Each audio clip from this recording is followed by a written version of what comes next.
Notre prochain invité est responsable du dossier linguistique dans un parti qui a établi la loi 101, les députés du Parti québécois, Pierre Curzi.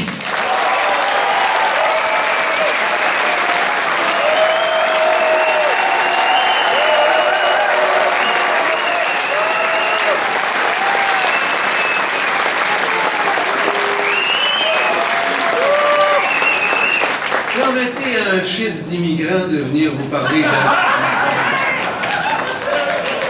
Ceux qui ont suivi la semaine dernière les activités à l'Assemblée nationale se sont rendus compte qu'on a décidé clairement, fermement, qu'on allait obliger le gouvernement du Parti libéral non pas à accoucher de mesures insignifiantes pour essayer de s'accommoder à une décision injuste de la Cour suprême, mais on a décidé fermement que la loi 101 devait impérativement colmater la brèche qui a été créée par la Cour suprême.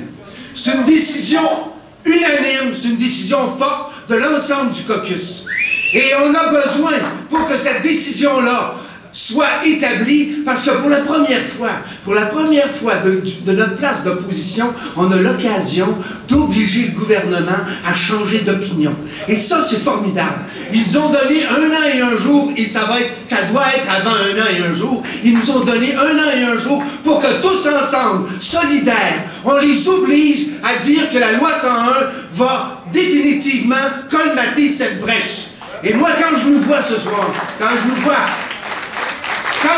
comme on est, quelques centaines, je rêve du jour, et j'espère qu'il sera bientôt, qu'il sera proche, je rêve du jour où on va être des milliers dans la rue à obliger ce gouvernement-là à décider que la loi 101 doit s'appliquer aux écoles privées non subventionnées.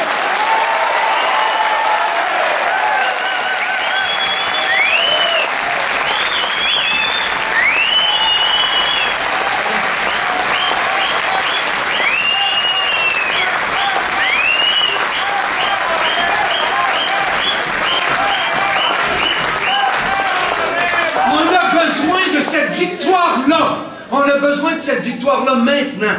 Parce que ce qui s'annonce, ce qui nous confronte, ce qui nous interpelle actuellement, et c'est particulièrement vrai ici sur l'île de Montréal, c'est que nous sommes en plein cœur d'une bataille majeure entre 2 cultures. Il y a d'une part la culture francophone, la nôtre, et il y a d'autre part la culture anglophone. Et actuellement, si on n'accouche pas d'un ensemble de mesures extrêmement fortes, extrêmement courageuses, coordonnées, et qui vont toucher à la langue du travail principalement, qui vont toucher à la langue de l'administration, qui vont toucher à l'affichage public, qui vont toucher au système d'enseignement, qui vont interroger les seuils d'immigration, qui vont demander comment nous allons accompagner, nous assurer que les immigrants que nous voulons avoir parmi nous vont être à la fois francisés et aussi intégrés. Comment nous assurer de tout cela? Alors il faut qu'on soit déterminés, il faut qu'on sache qu'on est une cœur d'une bataille que M. Parizeau a très bien décrite. C'est la bataille d'assurer à une culture, la nôtre, la prédominance sur l'ensemble du territoire du Québec. Et c'est ça que ça veut dire. Et notre projet de pays est à la mesure de notre détermination à renverser la vapeur actuellement sur l'île de Montréal et à faire tous ces combats d'une façon déterminée et conséquente. Alors, ce soir, c'est un appel à la solidarité de tous. On a besoin de vous. Pauline, elle est là, elle est avec nous. Tout le monde est avec nous, convaincus. Et nous avons besoin de cette victoire-là.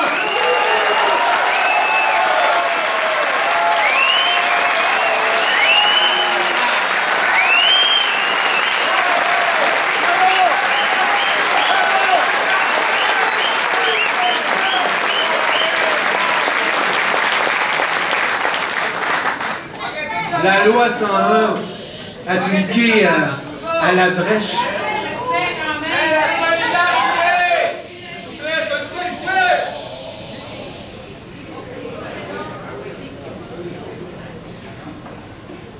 La loi 101, pour colmater cette brèche-là, ce n'est qu'un petit pas dans le combat beaucoup plus vaste, qui est un affrontement que je qualifierais de fondamentale pour qu'il y ait une telle chose que la diversité dans le monde, pour qu'une culture, et quand on parle de culture, ça veut dire travailler dans une langue, ça veut dire s'informer dans une langue, ça veut dire étudier dans une langue, ça veut dire créer, aimer, désirer, créer une descendance dans une langue. C'est ça une culture. Et pour que cette culture-là continue à s'épanouir après 400 ans d'histoire, il faut qu'on ait l'intime conviction qu'elle doit intégrer l'ensemble des gens dont on a besoin et qui vont venir de tous les pays du monde. Et pour cela, il faut être sûr que nous, cette culture, on va pouvoir la communiquer, la rendre tellement séduisante par la réussite de notre projet collectif et de notre désir collectif, et en même temps tellement ouverte pour qu'on soit certain, nous aussi, de profiter de tout ce qui nous vient de partout dans le monde. C'est ce projet-là qui est le projet porteur. C'est le projet d'une forte identité, clairement confirmée dans une culture francophone, à la fois forte, fière d'elle-même, ouverte, et enfin qui s'est donné un pays.